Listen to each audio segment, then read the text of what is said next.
Δυο δάκρυα από αίματα στάξαμε στην παλάμη μου. Μου είπες πάντοτε θα σε πλάι μου. Στέρεψα, δάκρυσα, δίπλα σου γονάτισα. Χάθηκα, κράτησα, λέξεις που πονάνε πέταξα. Τις άφησα, με σκότωνες κι εγώ σε χάιδευα. Μοιραστήκα τα πάθη μου μπροστά σε έναν καθρέφτη. Μα η μορφή μου αντίκρισε τη γεύση. Τη γεύση απ' τα χείλη σου, το άρωμα απ' το σώμα. Δύο μερόνυχτα αντέχω, μείνε λίγο ακόμα.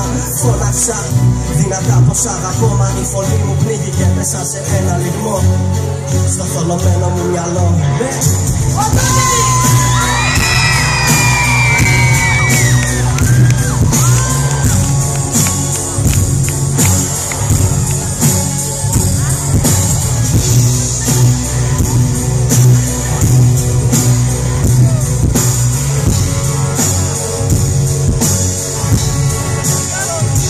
Χίλια βράδια τόσο άδεια, με τη γεύση του τσιγαρού μες στο στόμα, με τις λέξεις πώς να παίξεις, αφού λένε πως δεν σε ξέχασα ακόμα.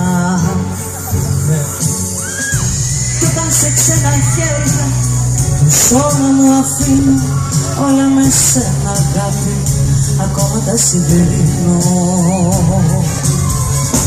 Μες στη ψυχή μου το απόλυτο κενό. Εσύ το επέλεξες, δεν είμαι υπεύθυνος εγώ.